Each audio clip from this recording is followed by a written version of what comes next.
بوڑھے والدین کے سامنے جوان اولاد مر جاتی ہے، مگر جیسے ہی 28 رجب آتی ہے لگتا ہے امام علی مقام آج ہی مدینے سے نکلے ہیں، جیسے ہی 8 ذی الحجہ آتی ہے لگتا ہے کہ آج ہی امام حسین علیہ السلام نے حج کے احرام کو عمرے سے تبدیل کر کے خانہ کعبہ سے رخصت کیے، ہر سال دوسری محرم کو یہ لگتا ہے کہ آج ہی حسین علیہ السلام وارد کربلا ہوئے ہیں، ہر سال 7ویں محرم کو یہ لگتا ہے کہ آج ہی خیام حسینی سے العطش کی صدائیں بلند ہوئی تھی، ہر سال 9 محرم کو یہ لگتا ہے کہ آج ہی ایک رات کی مہلت عبادت کے طور پر مانگی تھی، اور ہر سال 10 محرم کو یہ لگتا ہے کہ آج ہی میدان کارزار گرم ہوا تھا اور آج ہی میدان شہادت سج گیا تھا۔ واہ، یہ تو ہے، یہ بات آپ نے بالکل درست کی کہ جیسے کوئی قریبی رشتہ دار جیسے مرتا ہے تو یہ اللہ تعالیٰ کی طرف سے ہوتا ہے کہ تھوڑا سا ٹائم گزرتا ہے، تھوڑا صبر آ جاتا ہے، لیکن وہی والی بات ہے ہر سال جب یہ وقت اور یہ تاریخیں آتی ہیں تو وہی درد، وہی سب کچھ جو ہے وہ اندر سے ایسے اجاگر ہوتا ہے۔ خدا نے اس ذکر کو تابندگی دی ہے، واقعی اس ذکر کو یہ تو پائندگی دی ہے۔ پروردگار عالم کا وعدہ ہے وَأَذْكُرُ فِي أَذْكُرِكُمْ، تم میرا ذکر کرو میں تمہارا تذکرہ کروں گا۔ تو امام علی مقام نے سورہ کہف کی تلاوت کی ہے نیزہ طویل پر سر بلند ہو کر، اور آپ نے خدا کے دین کو بچا لیا، کلمہ لا الہ کو بچا لیا، قرآن کو بچا لیا، شریعت کو بچا لیا، پروردگار عالم نے حسین کے نام کو بھی بچا لیا، حسین کے کام بھی بچا لیا۔ بے شک بے شک۔ ہم نے ایک بریک کی طرف جانا ہے، لیکن بریک میں جانے سے پہلے میں بھائی آپ سے ریکویسٹ کروں گی کہ آپ کوئی نوحہ ہمیں سنائیں اور پھر اسی کے ساتھ ہی ہم بریک کی طرف بڑھتے ہیں۔ جی جی دیکھیں جیسے ابھی سروت آپا ذکر کر رہی ہیں، دیکھیں امام حسین نے بے حساب مصائب جو ہے نا وہ دیکھے تھے، ان میں سے جو سب سے سخت مصائب امام حسین پہ گزرے وہ جب وہ اپنے جوان بیٹے جناب علی اکبر کو میدان کربلا سے خیموں کی طرف لا رہے تھے، تو بس وہی منظر کشی کے 2-3 شعر میں آپ لوگوں کے سامنے نظر کرتا ہوں۔ ام لیلا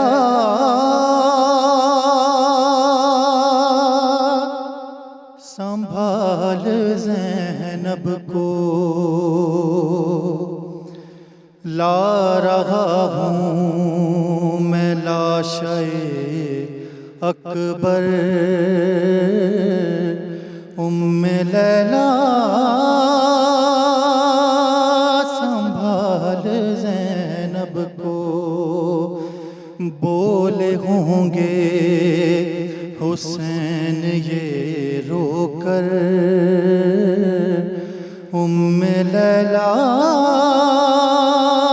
سنبھال زینب کو،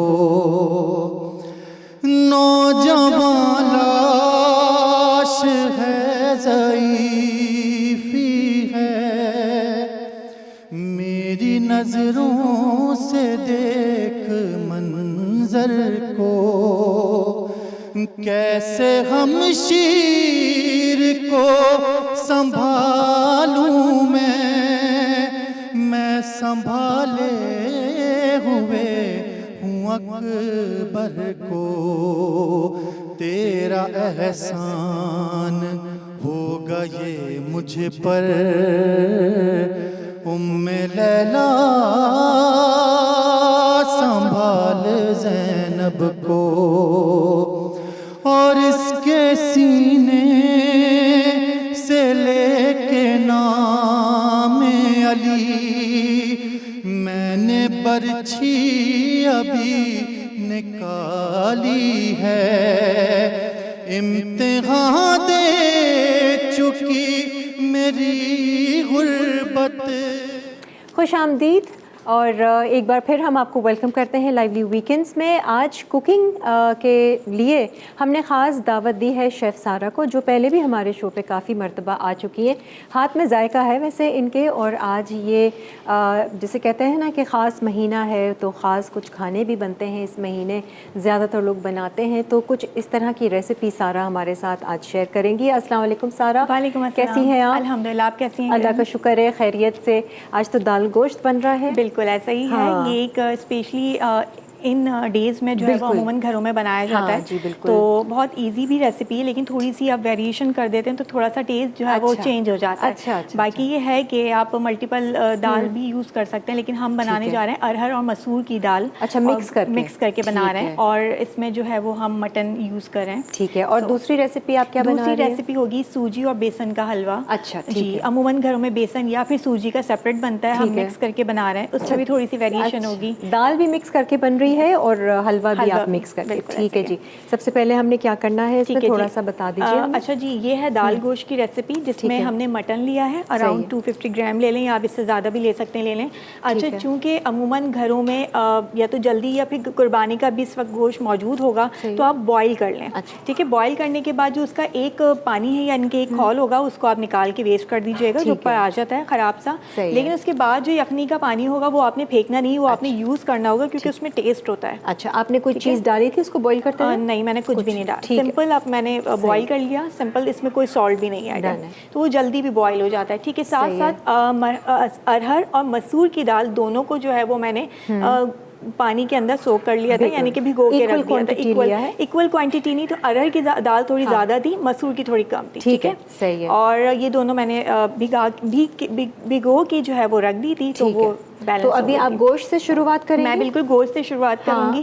اس کے ساتھ ساتھ میں بتاتی بھی جاؤں گی آپ کو. ہاں بالکل، اگر آپ نے پیاز ویاز براؤن کرنی ہے اور پھر گوشت ڈالنا ہے جیسے ہم گوشت کو بھنائی کرتے ہیں بالکل ایسا ہی ہے. اچھا، اس کے اندر چونکہ ہمارے یہاں عموماً جو گوشت بنایا جاتا ہے اس میں سب سے پہلے جو ہے وہ ہم پیاز لے لیتے ہیں اور پھر گوشت ایڈ کر دیتے ہیں. صحیح ہے، ایک کام کرو اس میں بنا لیں کہ کھلا ہے نا تو پھر یہ آسانی سے کیمرے میں بھی آ جائے. یہ لے لیجیے آپ. صحیح ہے، ٹھیک ہے. ہم پیاز کو براؤن کر کے وہی ادرک لہسن اور گوشت ڈالیں گے. ٹھیک ہے، اس میں ہم ڈالیں گے کڑی پتہ اور رائی. اچھا، یہ رائی کے ساتھ جو ہے وہ ہم گوشت کو بھونیں گے اور تمام اسپائسز جو بھی مینشن ہے وہ ہم ایڈ کر دیں گے. ٹھیک ہے، ٹھیک ہے. ساتھ ساتھ سب سے پہلے ہم نے لیا آئل. ہاں، میں نے کہا ایک بار آپ یہاں پر اس کا سٹارٹ لے لیں گی نا تو یہ پکتا رہے گا، کیونکہ ہم جب بات چیت میں لگیں گے تو پھر ہم تھوڑا سا مصروف ہو جائیں گے. اچھا، آئل عموماً زیادہ رکھتے ہیں کیونکہ ایک جو رونق ہوتی ہے تھوڑی سی وہ آتی ہے، لیکن اس میں ہم نہیں رکھیں گے کیونکہ ریزن یہ کہ جو گوشت ہم نے لیا ہے وہ تھوڑا سا چربی والا ہے، چکنائی والا، تو اس کے اندر بھی بیلنس ہو جائے گا. ٹھیک ہے، صحیح ہے. سو یہاں پہ ہمارے پاس ہے پیاز. ٹھیک ہے، یہ آپ نارمل کٹ کر لیں، چھوٹی درمیانی سائز لے لیں. ٹھیک ہے، ٹھیک ہے، یہ تھوڑی سی فرائی ہو جائے تو اس کے بعد پھر ہم ڈالیں گے رائی.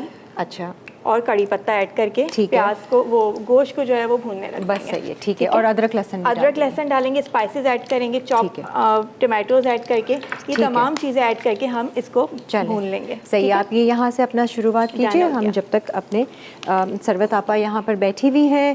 اور کمیل بھائی، آپ کا مجھے ضرور کہنا پڑے گا کہ جو آپ نے نوحہ ہمیں سنایا، جو وہ کیفیت آپ نے بیان کی وہ اس طرح تھی کہ ہم واقعی میں جو ہمارے دل میں تھا نا وہ محسوس کر پا رہے تھے جو آپ فرما رہے تھے. اچھا جی ثروت آپا، اگر ہم واقعہ کربلا کی ہم بات کریں گے تو بہت بڑا سبق، ایک سبق نہیں لا تعداد سبق ہمیں واقعہ کربلا سے ملتے ہیں، اس پر آپ ذرا روشنی ڈالیے. اچھا، سب سے پہلے میں واقعی کربلا کے جس سبق پہ روشنی ڈالنا چاہتی ہوں وہ یہ کہ رشتوں کا احترام ہے. کربلا کے واقعے میں تمام تر رشتے موجود ہیں، یعنی بھائی بھائی کا بھی رشتہ موجود ہے، باپ بیٹے کا بھی رشتہ موجود ہے، ماں بیٹی کا بھی رشتہ موجود ہے، دیورانی جیٹھانی کا بھی رشتہ موجود ہے، نند بھاوت کا بھی رشتہ موجود ہے، بلکہ انتہا یہ ہو گئی کہ سوکروں تک کا رشتہ موجود ہے. مگر اس کے باوجود ادب اور احترام کی منزل پر وہ ہمیں کامل اور اکمل نظر آتے ہیں. بلکہ حضرت عباسیہ علمدار کو حضرت عباس کس نے بنایا؟ یعنی آج بہت سارے لوگ ہیں جو صرف حضرت عباس کے نام نامی کو جانتے ہیں. اور جب آپ پروردگار عالم ہم سب کو کربلا معلیٰ کی زیارت نصیب فرمائے، جب ہم کربلا معلیٰ میں جاتے ہیں تو ہمیں حضرت عباسیہ علمدار علیہ السلام کا روضہ بالکل امام حسین علیہ السلام کے روضے کے مقابل نظر آتا ہے، بیچ میں بین الحرمین ہے. تو حضرت عباس کو حضرت عباس کس نے بنایا؟ کیا وہ مولا کائنات کے بیٹے ہیں؟ نہیں، مولا کائنات کے تو اور بھی بیٹے مقتل کربلا میں موجود تھے. کیا وہ بی بی ام البنین کے بیٹے ہیں؟ نہیں، بی بی ام البنین کے بھی اور بیٹے مقتل کربلا میں موجود تھے. حضرت عباس کو کمال اطاعت اور کمال ادب نے حضرت عباس بنایا تھا. اگر ہم حضرت عباس کی ذات گرامی کو لیں تو شاعر نے کیا خوب کہا کہ حیدر کے بعد ملک شجاعت کا تاجور، وہ بادشاہ صبر و تحمل کا ہم سفر، جس نے کیا ہے لٹ کے دل آدمی میں گھر، جس کے لہو سے دھل کے نکھرتی رہی سحر، وہ جس کی پیاس چشمہ آب حیات ہے، وہ جس کا نام آج بھی وجہ نجات ہے. عباس اوج حق بھی غرور انام بھی، یعنی کلیم طور وفا بھی کلام بھی، حسن فروغ صبر نصیر امام بھی، بھائی بھی تھا شریک سفر اور غلام بھی، عباس بندگی میں وہ آقا نواز تھا، شبیر فخر کرتے تھے زینب کو ناز تھا۔ یعنی حضرت ام البنین نے حضرت عباس کو کچھ ایسے پالا تھا کہ آپ خود ماں تھیں، مگر اس کے باوجود اپنے آپ کو ماں نہیں کہا، تا زندگی اپنے آپ کو کنیز کہتی رہیں۔ حضرت عباس امام حسین علیہ السلام کے بھائی تھے، مگر تا زندگی اپنے آپ کو بھائی نہیں کہا، امام حسین علیہ السلام کو آقا کہا اور خود اپنے آپ کو غلام کہا۔ یہ ایک اتنی بڑی مثال ہے تاریخ انسانیت میں جس کی نظیر تاریخ عالم پیش کرنے سے قاصر ہے۔ تو یہ رشتوں کا ایک ہمیں سبق ملتا ہے واقعہ کربلا سے۔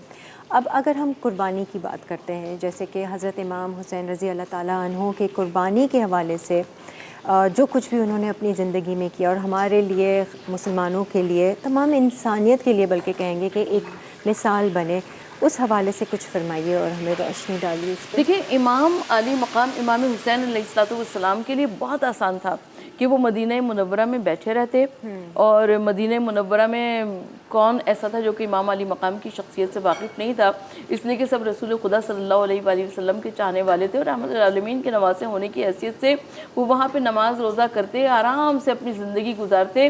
اور یزید کی حکومت تو بہت دور تھی، شام میں تھی، دمشق میں تھی، یزید وہاں پر حکومت کرتا رہتا، لیکن امام علی مقام نے حکومت وقت کے خلاف خروج کیا۔ یہ ایک بہت بڑی بات ہے، یہ ایک بہت بڑی بات ہے، اس لیے کہ امام علی مقام جب بھی سودا ہو، جب بھی آپ کی زندہ ضمیر کا قائم رہو حسین کے انکار کی طرح، یعنی جب بھی یزیدیت کی اور حسینیت کی بات آئے گی، جب بھی باطل قوتوں کے خلاف بات آئے گی، جب بھی مظلومیت کے لیے کوئی اٹھ کر کھڑا ہوگا تو وہ حسینیت کا نام لے گا۔ اور مجھے یاد آتا ہے کہ جب بر صغیر پاک و ہند موجود نہیں تھا تاریخ کے نقشے پر، اور یہ سارا کا سارا ایک ہی خطہ زمین تھا، اور ایسٹ انڈیا کمپنی کی وجہ سے انگریزوں کا تسلط تھا، تو اس تحریک کا آغاز ہوا کہ جو انگریزوں سے تسلط کی آزادی کی تحریک تھی۔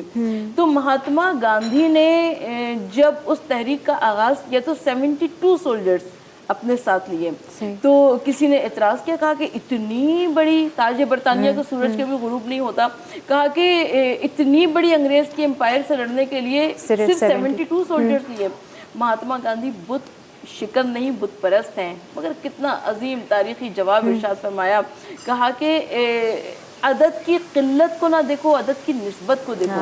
یزید کی اتنی بڑی امپائر سے لڑنے کے لیے جب حسین ابن علی گئے تھے تو وہ صرف 72 سپاہیوں کو لے کر گئے تھے۔ تو وہ عدد کی جو نسبت ہے، جب بھی کوئی دنیا میں کسی مظلوم کے لیے لڑے گا تو وہ حسینیت کا نام لے گا۔ بے شک، بے شک۔ یہ ہم جو ہے محرم کے مہینے میں جو سب سے بڑا واقعہ کربلا ہے اس کے حوالے سے بات چیت کر رہے ہیں، اور یہ اس واقعے سے ہم اپنی زندگی میں کیا کیا سبق حاصل کر سکتے ہیں اور کیا سیکھ سکتے ہیں اور کیسے اپنی زندگی کو بہتر بنا سکتے ہیں، اس پہ ہماری بات چیت جاری رہے گی۔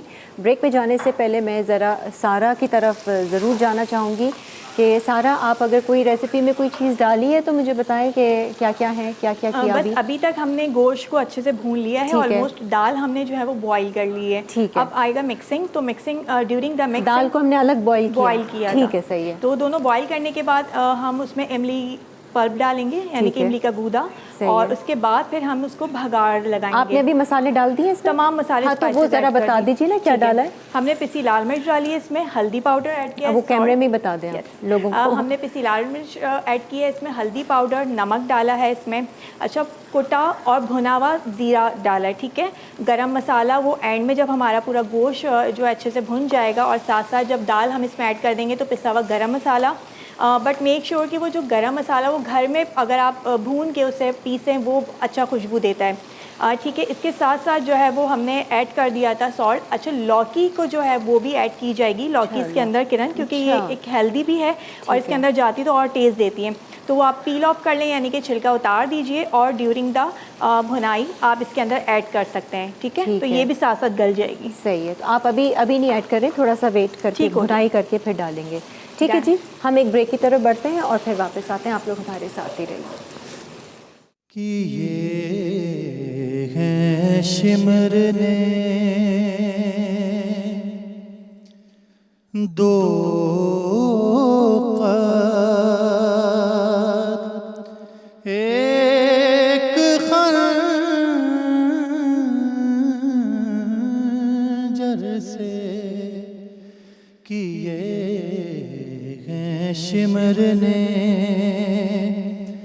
دو قد ایک خنجر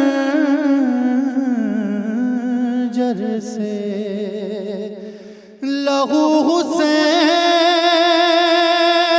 کا پوچھا بغل کی چادر سے کیے ہیں شمر نے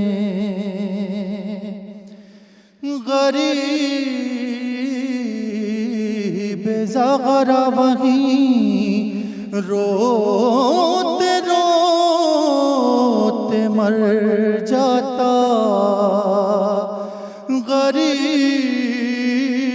غریب زغرا وہیں روتے روتے مر جاتا بغن اٹھا کے نہ لاتی جو لاش اکبر سے کیے ہیں شمر نے کسی نے بالوں سے پکڑا کوئی اٹھا کے چلا کسی نے بالوں سے پکڑا کوئی اٹھا کے چلا سر حسین کو مارا کسی نے پتھر سے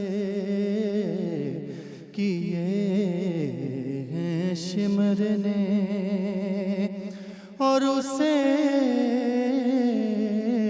اٹھایا ہے بابا کی لاش سے ایسے اسے اٹھایا ہے بابا کی لاش سے ایسے کہ پھر سکینہ نہیں سوئی شمر کے ڈر سے کیے ہیں شمر نے اور لبے حسین پہ وہ ہنس ہنس کے مارتا تھا چھڑی لبے حسین پہ وہ ہنس ہنس کے مارتا تھا چھڑی یزید کھیل رہا تھا حسین کے سر سے یزید کھیل رہا تھا حسین کے سر سے کمیل بھائی بہت بہت شکریہ آپ نے جو شہدائے کربلا کو جس انداز میں اور جس کیفیت میں خراج عقیدت کا نذرانہ پیش کیا ہے وہ لاجواب. بہت شکریہ آپ کا، جزاک اللہ. اچھا جی ثروت آپا، اب آپ سے میرا اگلا سوال یہ ہے کہ شہدائے کربلا کے حوالے سے جو ہم بات کر رہے ہیں ان کی قربانی کے حوالے سے، تو شہدائے کربلا کی قربانی اور آج کا دور قرآن کی روشنی میں یہ ہمیں کیا ایک وہ سبق دیتا ہے، آپ کیا بیان فرمائیں گی؟ دیکھیں سب سے پہلے ہم کو شہید کے مرتبے اور مقام کو جاننا ہوگا. اس لیے کہ جس طرح سے زندگی کی اقسام ہوا کرتی ہیں ویسے ہی موت کی بھی اقسام ہوا کرتی ہیں، اور جب موت کی اقسام ہوا کرتی ہے تو کوئی مرتا ہے ایمان کی موت، کوئی مرتا ہے کفر کی موت، کوئی مرتا ہے نفاق کی موت، کوئی مرتا ہے شہادت کی موت. اور وہ جو شاعر نے کہا کہ شہادت مطلوب مقصود مومن نہ مال غنیمت نہ کشور کشائی، تو یقیناً یہ وہی شہادت کی موت ہے جس کے لیے حضرت قاسم فرماتے ہیں کہ چچا جان میں موت کو شہد سے زیادہ شیریں پاتا ہوں. یہ وہی شہادت کی موت ہے جس کے لیے دربار یزید میں امام سید سجاد فرماتے ہیں کہ تو ہمیں قتل ہونے سے کیا ڈراتا ہے، قتل ہونا ہماری عادت ہے اور شہادت ہماری کرامت ہے. یہ وہی شہادت کی موت ہے جس کے لیے قرآن مجید کی گواہی ہے کہ تم کو گمان نہیں ہے، وہ زندہ ہیں، وہ اللہ کی بارگاہ سے اپنا رزق حاصل کرتے ہیں. تو شہادت کی موت میں اس میں بھی جو شہدائے کربلا ہیں، ہم سید الشہداء امام حسین علیہ السلام کو کہتے ہیں، اور ان کے ساتھ جو افراد شہید ہوئے یقیناً ان کا مرتبہ اور مقام بہت عظیم ہے۔ ہم معصومین کی تعلیم کردہ ایک زیارت پڑھتے ہیں جس میں ایک جملہ ہے کہ طبتم تابت الارض التی فیہا دفنتم، یعنی اے کربلا کے شہیدوں تم پاک ہو گئے، تم پاکیزہ ہو گئے، اور تمہاری وجہ سے وہ زمین پاک ہو گئی جہاں پہ تمہیں دفن کیا گیا۔ تو میں نے ایک روایت پڑھی کہ جب یوم رجعت ہوگا، یعنی قیامت کے بعد تمام اہل زمین کو، لوگوں کو بلایا جائے گا، قبور سے اٹھایا جائے گا، تو اس میں کربلائے معلی وہ سرزمین ہوگی کہ جن کو حساب اور کتاب کے لیے نہیں بلایا جائے گا، بلکہ کربلائے معلی کی پورا خطہ زمین کو اٹھا کر جنت المعلی میں پہنچا دیا جائے گا۔ تو شہادت بہت عظیم منزلت ہے، اور جب شہدائے کربلا اور دور حاضر کی جب بات ہوگی تو ہم کو سب سے پہلے اپنے گھروں کو محفوظ رکھنے کی ضرورت ہے، کہ ہمیں کربلا یہ پیغام دیتی ہے، اس لیے کہ کربلا میں امام علی مقام امام حسین علیہ السلام کا جو گھر ہے اس کی بڑی اہمیت ہے، اور امام علی مقام نے دین خدا کے واسطے اپنی تمام تحفوں کو راہ الہی میں پیش کیا، اور امام علی مقام امام حسین علیہ السلام نے میں یہاں پر کیا عرض کروں، اس لیے کہ جناب سکینہ کا تذکرہ ہم بار بار سنتے ہیں، 4 برس کی بچی جناب سکینہ، اور امام علی مقام نے نماز شب کی دعاؤں میں جناب سکینہ کو مانگا تھا اور کہا تھا کہ پروردگار عالم ایک ایسی بیٹی عطا کر دے جو مجھ سے بڑی محبت کرتی ہو، جس سے میں بڑی محبت کرتا ہوں، اور جب کربلا میں وقت امتحان آ جائے تو میں اس بچی کو بھی خدا حافظ کہہ دوں۔ آج ہم میں سے کتنے ایسے لوگ ہیں کہ جو اپنی آسائشات کو، اپنے تعیشات کو خدا حافظ کہہ سکیں؟ کسی محبت کرنے والے کو بڑی بات ہے چھوڑنا۔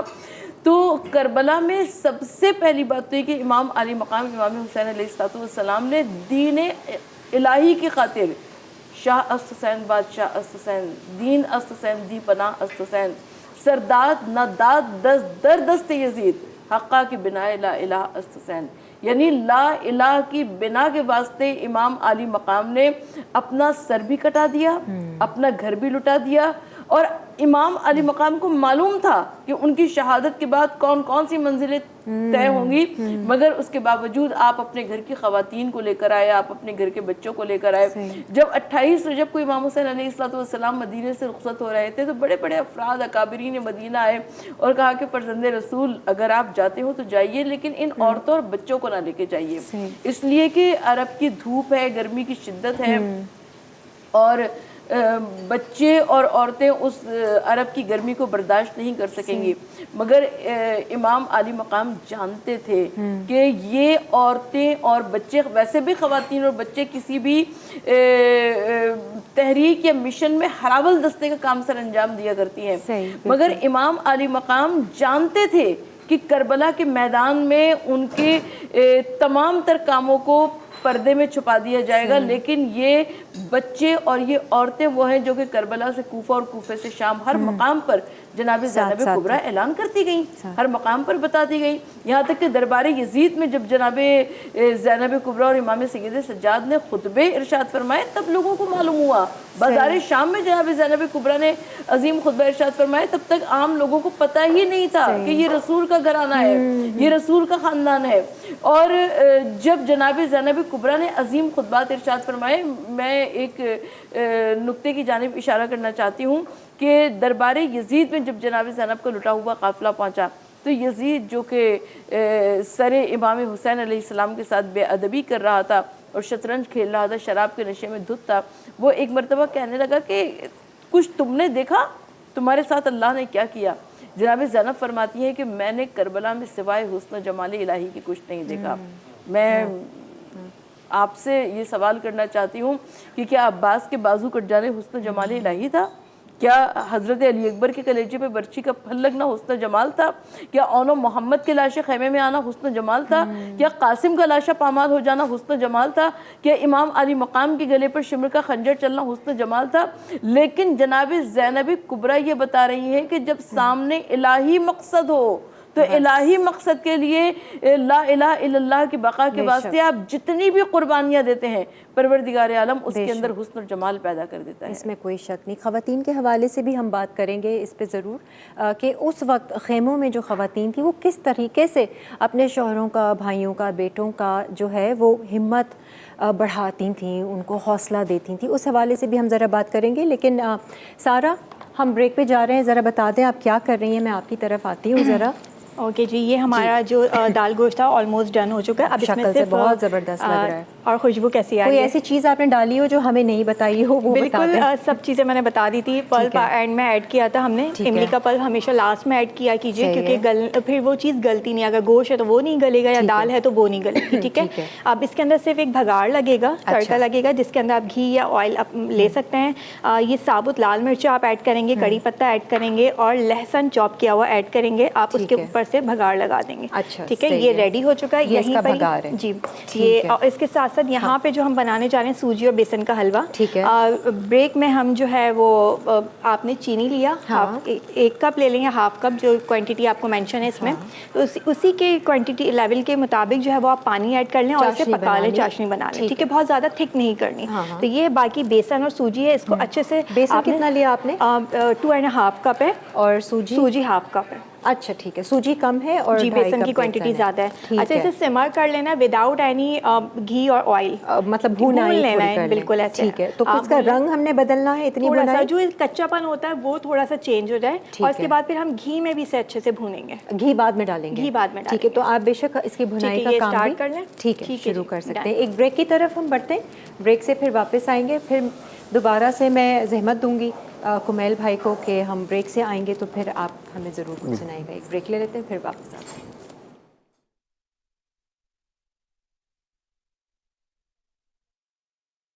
دال گوشت اجزاء: گوشت 250 گرام، پیاز سلائس 1 عدد بڑی، کٹے ٹماٹر 2 عدد، پسی لال مرچ 1 چائے کا چمچہ، ہلدی 1/4 چائے کا چمچہ، پسا دھنیا 1 چائے کا چمچہ، بھنا کوٹا زیرہ 1 چائے کا چمچہ، نمک حسب ذائقہ، ثابت رائی دانہ 1/4 چائے کا چمچہ، کڑی پتے 6 سے 7 عدد، املی کا پلپ 2 کھانے کے چمچے، لوکی 250 گرام، لال مسور دال 125 گرام، ارہر دال 125 گرام، تیل آدھا گرام. بھگار کے اجزاء: تیل 3 کھانے کے چمچے، درمیانی پیاز سلائس 1 عدد، لہسن سلائس 1 کھانے کا چمچہ، گول لال مرچ 4 سے 5 عدد، ثابت زیرہ آدھا چائے کا چمچہ. آ جائیں جی. خوش آمدید. سارہ یہاں پر جو ہے وہ بھنائی کر رہی ہیں حلوے کی اور وہاں پر ہم نے جو ہے وہ ہانڈی میں دال گوشت نکال لیا. اس کی شکل بہت اچھی آ رہی ہے. ایک دفعہ مجھے پھر سے بتانا سارہ، جو آپ نے بھگاڑ لگایا تھا اس میں کیا کیا چیزیں ڈالی؟ کڑی پتہ ایڈ کیا تھا، پیاز ایڈ کی تھی. اچھا، لہسن کی جگہ آپ چاپ کر لیں وہ ایڈ کر دیں اور گول لال مرچ ایڈ کر دی. اچھا صحیح. ٹھیک ہے، بالکل. جب بھگاڑ ریڈی ہو جائے تو ہلکا سا اوپر سے آپ نے کیا کرنا ہے، جو بھنا ہوا زیرہ تھا ہمارے پاس وہ ہلکا سا پنچ آف وہ ایڈ کر دینا ہے اور بھگاڑ دے دینا ہے. ٹھیک ہے جی، زبردست. اور یہاں پر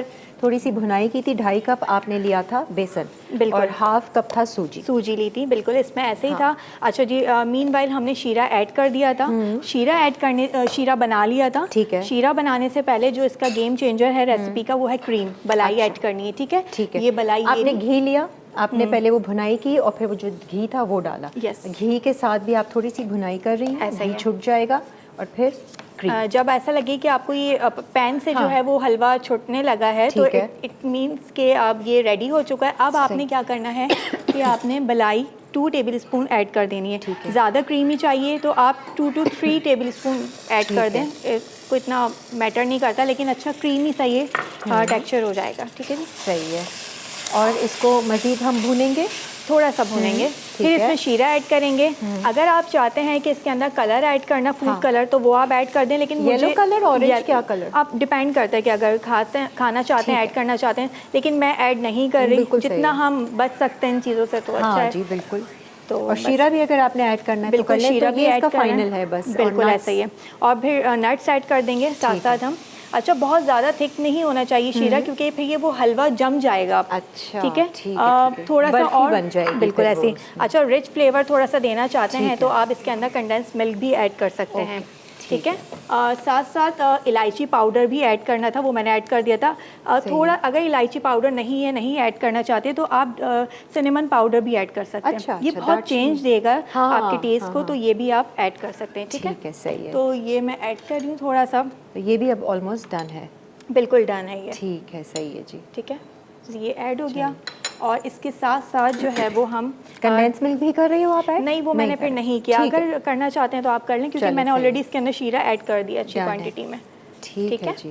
چلیں جی، آپ اس کی بن گیا. بھنائی کریں، بالکل. پھر اس کو ڈش آؤٹ کرتے ہیں، اور ایک لاسٹ میں ہمارا شربت ہے جو ہم بنائیں گے اور لوگوں کو اچھا سکھائیں کرن، گے. ایک اور چیز ہے، عموماً جو گرمیاں چل رہی ہیں نا، اس کے اندر آپ کا جو بیسن ہے یا سوجی ہے وہ خراب ہو جاتے ہیں، کیڑے لگ جاتے ہیں. اسی طرح سے دال ہے، جیسے ابھی ریسنٹلی ہو چکا تھا کہ دال جو ہے وہ خراب ہو جاتی ہے، بالکل پاؤڈر سا بن جاتا ہے، کیڑے کاٹ. تو اس میں آپ نا بے لیف ایک پتا ایڈ کر دیں. اچھا، ٹھیک ہے، تو وہ کبھی بھی خراب نہیں ہوگی، وہ اچھے سے رہے گی اور لانگ ٹائم چلے گی. سوجی میں بھی آپ ایڈ کر سکتے ہیں، لونگ ایک ڈال کے رکھ دیں 2 دانے، تو وہ پھر اسٹے رہے گا. چاہے آپ کیبنٹ میں رکھیں تو یہ ضرور ڈال کے رکھیں برنیوں میں. ٹھیک ہے جی.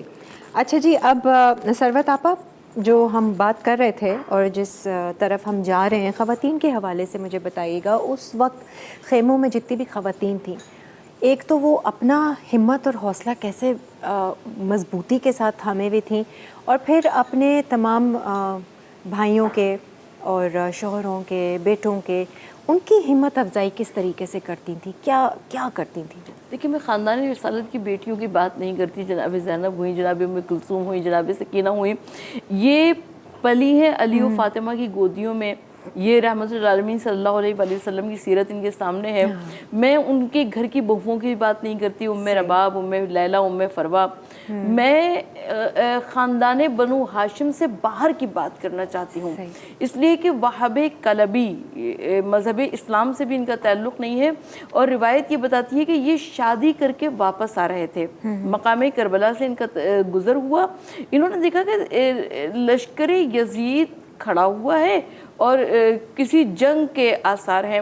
اور یہ وہ وقت تھا کہ جب وہاب کلبی کی والدہ نے کہا کہ بیٹا ذرا جا کے دیکھو تو صحیح کہ وہاں پہ کیا ہو رہا ہے.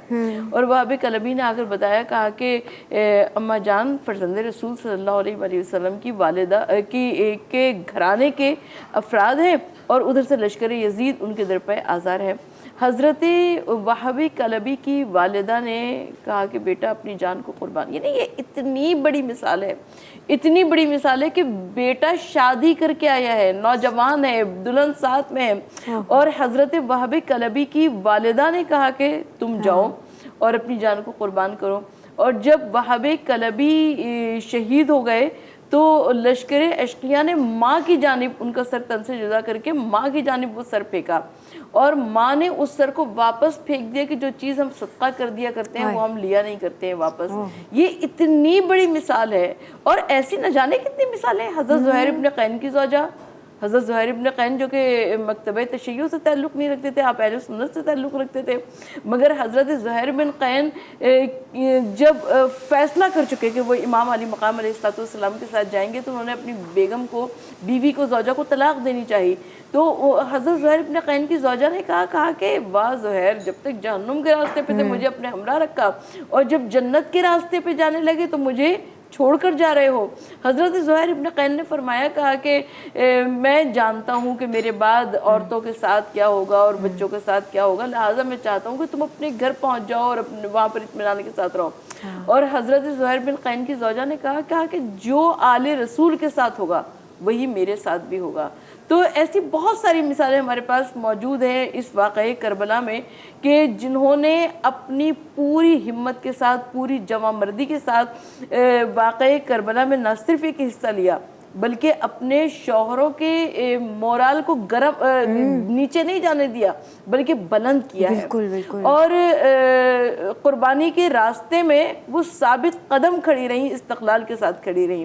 اور امام علی مقام علیہ السلام کے اگر گھرانے کی بات کریں تو میں جناب زینب سلام اللہ علیہ کا تذکرہ کرنا چاہوں گی، اس لیے کہ جب امام علی مقام نے آ کر رخصت آخر کے واسطے صدا دی تھی اور کہا تھا کہ علیہ کنو منی السلام، اے زینب ہمارا سلام قبول کرو، اے سکینہ و کبریٰ آپ کبھی بابا کو اپنے درمیان میں نہ پاؤ گی، اے ام رباب ام لیلہ والی و وارث کا آخری سلام، اے اماں کی کنیز فضہ حسین کا آخری سلام.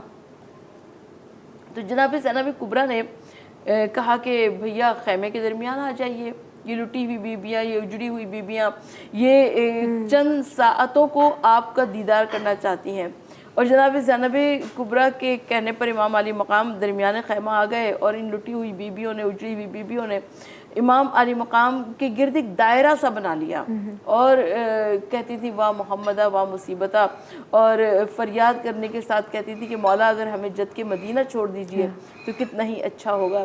اور اس وقت امام علی مقام جبکہ خیمے سے باہر نکلے ہیں، شبیر برآمد ہوئے یوں خیمے کے در سے، جس طرح جنازہ ہے نکلتا بھرے گھر سے، یعنی بار بار خیمے کا پردہ اٹھتا تھا، بار بار پردہ گرتا تھا، اور امام علی مقام علیہ السلام ذوالجناح پر سوار ہوئے۔ ذوالجناح نے قدم آگے نہ بڑھایا، مولا نے اپنی باہوں کو ذوالجناح کے گلے میں ڈال دیا، کہا کہ اس پہ وفادار تجھے تو سب کچھ معلوم ہے، جس کا بچپن کا دوست حبیب اپنے مظاہر دنیا سے جا چکا ہو، جس کا برابر کا بھائی عباسی علمدار شہید ہو چکا ہو، جس کا بیٹا 18 برس کا علی اکبر کلیجے پہ برچی کا پھل کھا چکا ہو، قاسم و اون و محمد جس کے بھانجے بھتیجے جا چکے ہوں، اب اس کے جینے پر خاک ہے، اے میرے ذوالجناح بس مجھے میری وعدہ گاہ تک پہنچا دے۔ ذوالجناح نے زبانی بے زبانی میں کہا مولا میرے سموں کی جانب دیکھیے۔ اب جو حسین نے دیکھا تو دیکھا 4 برس کی سکینہ گھوڑے کے سموں سے لپٹی ہوئی تھی اور فریاد کر رہی تھی کہ اے میرے بابا کے گھوڑے میرے بابا کو رن میں نہ لے جانا۔ حسین ذوالجناح سے نیچے اترے، سکینہ کو سینے سے لگایا، کہا کہ بی بی وہ طریقہ سیکھو جو یتیموں کا طریقہ ہوتا ہے۔ سکینہ بہت چھوٹی تھی، سکینہ کو یتیمی کے معنی معلوم نہیں تھے۔ حضرت نے کہا رو کہ یہ صدمہ عظیم ہے، مر جائے جس کا باپ وہ بچہ یتیم ہے، سکینہ اب تم یتیم ہو جاؤ گی۔ سکینہ جناب زینب کو بلایا اور جناب زینب کے حوالے کیا، مگر جب بابا جانے لگے سکینہ نے ایک جملہ کہا کہ نیند آئے گی جب آپ کی بو پاؤں گی بابا، میں رات کو مقتل میں چلی آؤں گی بابا۔ اور امام علیہ السلام جب مقتل میں تشریف لائے ہیں تو مولا نے ایسی جنگ کی کہ کشتوں کے پشتے الٹ دیے، اور امام علیہ السلام لشکر یزید کو پیچھے دھکیلتے ہوئے آگے بڑھتے گئے، مگر ساتھ ساتھ میں آوازیں دیتے رہے کہ آؤ عباس 3 دن کے بھوکے پیاسے بھائی کی جنگ دیکھو، آؤ بیٹا علی اکبر حسین کی جنگ دیکھو، آؤ حبیب اپنے مظاہر بچپن کے دوست دیکھو تو صحیح کہ 3 دن کا بھوکا پیاسا کیسا لڑتا ہے۔ اور کہیں سے تیروں کے زخم آ رہے تھے، کہیں سے تلواروں کے زخم آ رہے تھے، کہیں سے کوئی پتھر مار رہا تھا، کسی کو کچھ نہ ملا، اس نے جلتی ہوئی زمین کربلا سے ریت اٹھائی اور حسین کے زخموں پہ ڈالنی شروع کر دی، اور مولا اس طرح سے زمین پہ تشریف لائے کہ مولا نہ فرش زین پہ تھے نہ فرش زمین پہ تھے، اتنے تیر پہ وس تھے کہ جس میں حسین سے تیر آر پار ہو رہے تھے، اور شمر سینے پر سوار ہوا اور گلوے حسین پر خنجر چلنے لگا۔ اور جب گلوے حسین پر خنجر چلا ہے تو روایت یہ کہتی ہے کہ جو ذوالجناح تھا وہ خون میں ڈوبا ہوا آیا ہے۔ درے خیمہ پر جناب سکینہ انتظار میں کھڑی ہوئی تھی، جناب سکینہ نے خون میں ڈوبے ہوئے ذوالجناح کو دیکھا، کہا کہ اے ذوالجناح میرے بابا کو کہاں چھوڑایا؟ ذوالجناح نے زبان بے زبانی میں کہا کہ حسین شہید ہو گئے۔ سکینہ کی نظر جو سامنے پڑی تو نیزہ طویل پر بابا کا سر موجود تھا، اور زمین کربلا ہل رہی تھی، اس میں زلزلہ آ گیا تھا، اور ندا آ رہی تھی قد قتل الحسین بکربلا۔ یہ ایک اتنا بڑا واقعہ ہے تاریخ عالم کا کہ جس کی نظیر تاریخ عالم پیش کرنے سے بے شک، اور ہر کسی کا جذبہ دیکھا جائے تو عروج پہ تھا، بلندی پہ تھا، اور قربانی کا جذبہ جو آج کل ہمیں بہت کم دیکھنے کو ملتا ہے، شاید دیکھنے کو بھی نہیں ملتا ہے۔ اسی حوالے سے میں چاہوں گی کمیل بھائی آپ ہمیں کچھ نوحہ سنائیے اور پھر ہم بریک کی طرف بڑھیں گے۔ جیسے سروت آپا نے جناب سکینہ کا ذکر کیا، تو بس اسی منظر کو میں آپ لوگوں کی سماعت نظر کروں گا کہ جب جناب سکینہ مقتل میں اپنے بابا کو ڈھونڈتی ہوئی پہنچی تو انہوں نے کیا دیکھا۔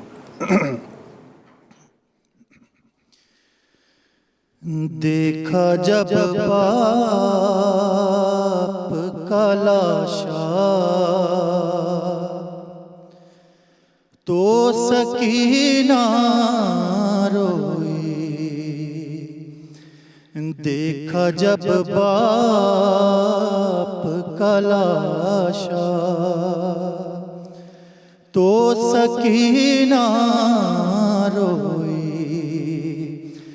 شمر نے مارا جو درا،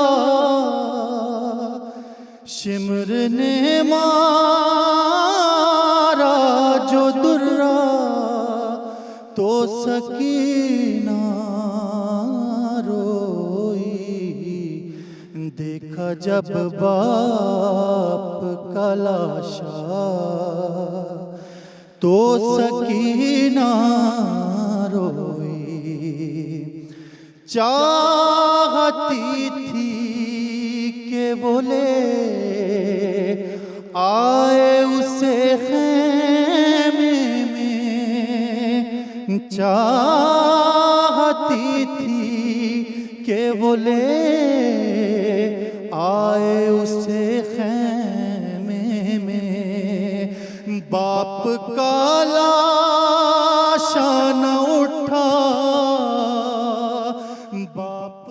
آج ہیں جی، خوش آمدید، آپ دیکھ رہے ہیں لائیولی ویکینڈز، اور آج کچن کاؤنٹر میں ہم نے سارہ کو زحمت دی تھی اور بڑا اچھا یہ ڈیسیجن تھا سارہ کہ آج آپ آئیں، اور جو ریسیپی آپ نے شیئر کی ہے، میں نے دال گوشت چکھا تو نہیں ہے لیکن وہ شکل اتنی لاجواب ہے اور خوشبو اتنی اچھی آ رہی ہے کہ I'm sure بہت مزے کا ہوگا، لیکن حلوہ میں نے ضرور چکھا ہے اور آپ کو فیڈ بیک دینا چاہوں گی، بہت مزیدار، بالکل مناسب آپ نے اس میں جو ہے نا وہ مٹھاس رکھی ہوئی ہے، یہ نہیں کہ بہت تیز ہو گیا ہو یا بالکل پھیکا ہو گیا ہو، اور سب سے بڑھ کے بھنائی کا کام آپ نے جو کیا ہے نا وہ بہت زبردست کیا ہے، وہ اس کی شکل، رنگت، سب کچھ بھنائی پہ ڈپینڈ کرتا ہے، بہت ہر چیز بہت بیلنس اور اچھی ریسیپی ہے۔ Thank you. آ جائیں جی، ہمارا جو لاسٹ ریسیپی ہے شربت کی، وہ بتا دیں ذرا۔ اچھا، ملٹیپل ہم بنا رہے ہوتے ہیں گھروں میں عموماً شربت، میں نے جو ریسیپی آج بنا رہی ہوں وہ ہے مطلب لائک دودھ کے ساتھ ہے، سوری، اچھا اس میں کیا کرنا ہے، ہم نے دودھ کو اچھے سے بوائل کر لیا، ٹھیک ہے، اب اس کے بعد جو ہے وہ اس کے اندر بوائل کرنے کے بعد ٹھنڈا کر لیا، مکس کر لینا ہے تھوڑا سا پانی، 2 گلاس اگر، تب بھی ہم گرم کریں بالکل، کیونکہ ہم نے مکس کرنا ہے، پانی مکس کرنا ہے، ٹھیک ہے، وہ آپ نے اس کے اندر ایڈ کر دیا، ساتھ ساتھ جو ہے وہ تک ملنگا وہ ہم ایڈ کریں گے، چیا سیڈس، یہ آپ نے بھگو کے رکھ لینے ہیں اور پھر ایڈ کر دینے، ٹھیک ہے، یہ اگر آپ چاہتے ہیں زیادہ تو وہ آپ ایڈ کر سکتے ہیں، صحیح، اور یہ اس گرمی میں بہت بہترین ہے، آپ استعمال کیا کریں اس ریسیپی میں بھی ایک گیم چینجر ہے، وہ ہے ساگو دانہ۔ اچھا اچھا، یہ بہت فائدہ مند ہے اور بہت ٹھنڈا رہتا ہے، تو یہ آپ جو ہے وہ یہ بھی ایڈ کر سکتے ہیں۔ اچھا، ساگو دانہ بتا دو کہ آپ نے کتنا لیا تھا اور اس کو بھگویا؟ 2 ٹیبل اسپون پانی میں آپ سوک کر لیں، بھگو لیں اچھے سے، وہ پھول جائے گا تو آپ اسے بوائل کر لیں، ٹھیک ہے، بوائل بھی کریں، بالکل، آپ پانی میں بوائل کریں یا پھر آپ ملک میں بوائل کریں، اور یہ فوراً ہی بوائل ہو جاتا ہے جلدی سے، کیونکہ وہ بھیگا ہوا ہوگا آلریڈی تو وہ جلدی سے بوائل ہو جائے گا، ٹھیک ہے، یہ ہم نے ایڈ کر دیا سارا اس میں، اتنا ٹھنڈا یہ شربت بنتا ہے۔ اچھا، اس میں ہم نے شوگر ایڈ نہیں کی ابھی، ہم کنڈنس ملک ایڈ کریں گے، ٹھیک ہے، رچ فلیور دیں گے، رچ سے اچھا سا، اگر آپ یہ ایڈ نہیں کرنا چاہتے تو آپ براؤن شوگر بھی ایڈ کر سکتے ہیں، ہنی بھی ایڈ کر سکتے ہیں، لیکن ہنی اتنی کوانٹٹی میں نہیں جاتا، تو اگر آپ وائٹ شوگر سے اوائڈ کرنا چاہ رہے ہیں تو آپ براؤن شوگر بھی لے لیں، لیکن ہم اس کے اندر کنڈنس ملک ایڈ کر رہے ہیں۔ آج کل ویسے بہت سارے ایسے میٹھے بنتے ہیں جس میں وائٹ شوگر اومٹ کر کے یہ کنڈنس ملک کا استعمال کیا جاتا ہے، چاہے ملک شیکس وغیرہ ہوں اور دوسری ڈیزرٹس ہوں، ٹھیک ہے، یہ آپ نے کوانٹٹی اپنے حساب سے رکھنی، کتنا آپ میٹھا پینا چاہتے ہیں تو یہ آپ اپنے حساب سے ایڈ کر لیجیے گا، ٹھیک ہے جی۔ تخم ملنگا اور ساگو دانہ جو ہے وہ بہترین انگریڈینٹ ہیں جو بالکل، اس میں آپ چاہے ریڈ شربت ایڈ کرنا چاہتے ہیں آپ وہ ایڈ کر دیں، الائچی شربت بنانا چاہتے ہیں آپ وہ ایڈ کر دیں، یہ ایک ایسا شربت ہے جس کے اندر آپ ملٹیپل چیزیں ایڈ کر سکتے ہیں، ٹھیک ہے۔ ایک اور بھی ریسیپی میں آپ کو بتاتی چلوں کہ اگر آپ نے ملک کے اندر یہ تمام شربت ایڈ نہیں کرنے تو آپ جب ملک بوائل ہو رہا ہو یعنی کہ ابال آ رہا ہو اس میں تو 2 ٹیبل اسپون آپ نے کسٹرڈ پاؤڈر یعنی کہ ونیلا وہ ایڈ کر دیا اور اچھے سے پکا لیا، بہت تھک نہیں کرنا کیونکہ آپ کو پتہ ہے وہ پیا نہیں جاتا، ٹھیک ہے۔ اس کے ساتھ ساتھ آپ اگر اس میں جو ہے وہ ورمسلی یعنی کہ سوئیاں ایڈ کرنا چاہتے ہیں جو کلرفل ہوتی ہیں وہ بھی آپ ایڈ کر سکتے ہیں، میں جیلی ایڈ کر رہی ہوں۔ اچھا، آپ نے الائچی وغیرہ کچھ نہیں ڈالا اس میں؟ ڈالو وہ سوری میں آپ کو بتانا بھول گئی، یہ الائچی پاؤڈر ہے بالکل، یہ میں نے جب بوائل ہو رہا تھا وہ میں نے ایڈ کر دیا تھا۔ اچھا ٹھیک ہے، صحیح ہے، ٹھیک ہے، ٹھیک ہے، ساتھ ساتھ آپ نے یہ جیلی ڈالی، یہ جیلی برف کے ساتھ اور اس کو آئس کے ساتھ سرو کریں، ٹھیک ہے جی۔ گلاسز یہ دیکھ لیجیے ہم نے نکال کے رکھے ہوئے، اس میں ہم پریزنٹیشن کریں گے اس کی، ٹھیک ہے، آپ یہ اپنا آرام سے اس کو نکال لینا، ساری چیزیں تو ہم نے سیکھ لی، مزیدار سا شربت بھی آج سارا نے آپ کو سکھایا۔ آ جاتے ہیں جی ثروت آپا کی طرف، ہم ذرا ثروت آپا یہ بتائیے کہ ہم خواتین کے حوالے سے ہی بات چیت کر رہے تھے، ان کی ہمت، ان کا حوصلہ، خواتین کا جو مدینے تک کا سفر تھا حضرت زینب رضی اللہ تعالیٰ عنہ کے سرپرستی میں، اس کے حوالے سے کچھ روشنی ڈالیے۔ جناب زینب سلام اللہ علیہ کی خواتین میں ایک مرکزی حیثیت ہے، آپ شادی سے پہلے بھی آپ کی بہت شاندار شخصیت ہے اور کربلا کے واقعے میں بھی آپ کی ایک بہت شاندار شخصیت نظر آتی ہے، اور کربلا کے واقعے کے بعد جناب زینب نظر آتی ہیں، بنت علی کی طرح سرفراز ہے۔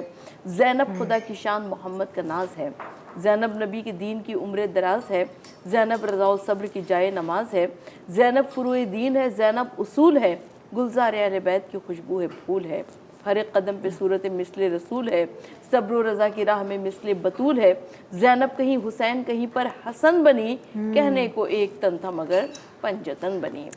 زینب امور امر الہی کی جوت ہے، جوت کہتے ہیں روشنی کو، زینب امور امر الہی کی جوت ہے، زینب نہ ہو تو مقصد شبیر فوت ہے، زینب یزیدیت کے ارادوں کی موت ہے، اور بیعت کا نام جس نے لیا تھا امام سے، زینب زبان کاٹ کے لائی وہ شام سے۔ جناب زینب کبریٰ سلام اللہ علیہا کی عظیم شخصیت اور عظیم کردار ہمیں کوفہ و شام کے بازاروں میں نظر آیا۔ کوفہ و شام کے بازاروں میں جناب زینب کبریٰ نے جب خطبات دینے کے لیے اپنی زبان کو کھولا ہے تو اتنا شور تھا شام کے بازار میں، کوفے کے بازار میں، کہ جناب زینب اس بازار میں کان پڑی آوازیں سنائی دے رہی تھی، مگر جس وقت جناب زینب نے گفتگو کرنے کے لیے اپنی زبان کو کھولا ہے تو روایت یہ کہتی ہے کہ اونٹ کے گلے کی گھنٹی بھی خاموش ہو گئی تھی، اور اس طرح سے علی کی بیٹی نے کلام کیا ہے۔ اور کیوں نہ ہو کہ خطیب باپ کی خطیبہ بیٹی جناب زینب ہے، شاعر باپ کی شاعرہ بیٹی جناب زینب ہے، فصاحت و بلاغت کے پیکر باپ کی فصیح و بلیغ بیٹی جناب زینب ہے۔ تو جناب زینب نے کوفہ شام کے بازار میں، شام کے دربار میں عظیم خطبات ارشاد فرمائے، اور جناب زینب سلام اللہ علیہا جب زندان سے رہائی ملی، جب جناب سکینہ کی ننھی سی لہر شام کے زندان میں بن گئی اور اس کے بعد زندان سے رہائی ملی، تو جناب امام سید سجاد جناب زینب کبریٰ سلام اللہ علیہا کو لے کر قبر امام علی مقام امام حسین علیہ السلام سے لے کر واپس مدینے آئے، اور جب جناب زینب کبریٰ سلام اللہ علیہا بھائی کی قبر پر پہنچی تو فرماتی ہیں کہ میں جانتی تھی شہر بسا ہوگا بھائی کا، ہوگا ہجوم قبر پہ ساری خدائی کا، چہلم کروں گی دھوم سے میں کربلائی کا، پرسہ تلک یہاں نہیں زہرا کی جائی کا، منہ ڈھانپنے کو آپ ہی پلہ بھی لیتی ہوں اور اپنے دل کو آپ ہی پرسہ بھی دیتی ہوں۔ جناب زینب کبریٰ سلام اللہ علیہا جس وقت مدینہ منورہ میں داخل ہوئیں تو مدینہ کے جب آثار نظر آنا شروع ہوئے تو جناب زینب کبریٰ کے دل کی کیفیت کچھ الگ تھی، کیونکہ 18 بھائیوں کی بہن جب اس مدینے سے رخصت ہوئی تھی تو سب ساتھ تھے، اب آج جب آ رہی ہیں تو کربلا معلیٰ بن چکی ہے، اس کی مٹی نہ رہی، خاک شفا بن چکی ہے۔ اب جناب زینب کبریٰ سلام اللہ علیہ نے کہا کہ مدینہ ہمارے آنے کو قبول نہ کرنا، مدینہ ہم 72 کو کھو کر آئے ہیں۔ تو نعمان ابن بشیر تھا، ابن بشیر جو کہ اس قافلے کو لے کر آیا تھا، اس نے مدینے میں منادی کرا دی کہ رسول کا کنبہ جو ہے رسول کے روضے پر پہنچا ہے، اور جناب زینب کبریٰ سلام اللہ علیہ رسول کے روضے پر پہنچی اور رسول کے روضے پر پہنچ کے کہا کہ وطن کو لوٹ کر یہ بھوکی پیاسیاں آئیں، اٹھو رسول تمہاری نواسیاں آئیں۔ اور جناب زینب کبریٰ سلام اللہ علیہ نے وہاں پر ایک الگ داستان ہے کہ کس طریقے سے اپنے بھائی کا پرسہ دیا ہے اور اپنے بھائی کا پرسہ لیا بھی ہے۔ اصل بات یہ ہے کہ جب جناب زینب کبریٰ واپس آ گئی خاندان اہل بیت میں، اپنے گھروں کو واپس آ گئی، تو روایت یہ کہتی ہے کہ سادات کے گھروں سے کسی نے دھواں اٹھتے ہوئے نہیں دیکھا، یعنی سادات کے گھروں میں کھانا نہیں پکتا تھا، مدتوں گزر گئی تھی، بھنا ہوا اناج کھایا جاتا تھا اور بس جینے کے لیے کھایا جاتا تھا۔ ایک مرتبہ امام سید سجاد سے حضرت عبداللہ ابن جعفر طیار نے فرمایا، کہا کہ اپنی پھوپھی سے کہیے کہ اپنے گھر تشریف لائے، اور جناب سید سجاد نے فرمایا، کہا کہ پھوپھی اگر آپ اپنے گھر جائیے۔ تو جناب زینب کبریٰ سلام اللہ علیہ اپنے گھر واپس آئیں، اور حضرت عبداللہ ابن جعفر طیار جو کہ اپنے گھر میں واپس آئے تو انہوں نے دیکھا کہ ایک ضعیفہ بیٹھی ہوئی گریہ کر رہی ہے۔ حضرت اون محمد کے حجرے کے باہر. تو جناب حضرت عبداللہ ابن جعفر طیار وہاں سے پلٹ گئے اور کہا کہ اگر کوئی کام ہے تو جا کر خاندان اہل بیت میں امام سید سجاد موجود ہے, جناب زینب کبریٰ موجود ہے. جناب زینب کبریٰ نے فرمایا کہ عبداللہ اب تم ہمیں کیوں پہچانو گے, اس لیے کہ میں اون محمد کی ماں ہوں اور دونوں بچے کربلائے معلیٰ میں چھوڑ کر آئی ہوں. اور حضرت عبداللہ اس کے بعد دونوں زن و شوہر نے گریہ و زاری کی ہے. اور اس کے بعد حضرت عبداللہ نے فرمایا کہ حضرت اون محمد کی شجاعت و بہادری کے حالات بتائیے, اور جناب زینب کبریٰ نے وہ حالات بتائے.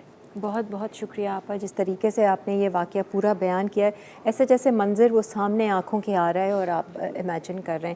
بریک کی طرف بڑھ رہے ہیں, لیکن اس سے پہلے کمیل بھائی کیا کریں, آپ کو بار بار سننے کا من بھی ہو رہا ہے کیونکہ آپ بہت ہی جیسے کہتے ہیں نا فل طریقے سے آپ ہمیں سنا رہے ہیں, تو جاتے جاتے کچھ سنا جائیے. جیسے سرود آپا نے جناب زینب کا ذکر کیا, تو جناب زینب کی جو اپنے بھائی سے محبت تھی اس کے حوالے سے ایک نوحہ آپ لوگوں کی سماعت گزار کروں گا.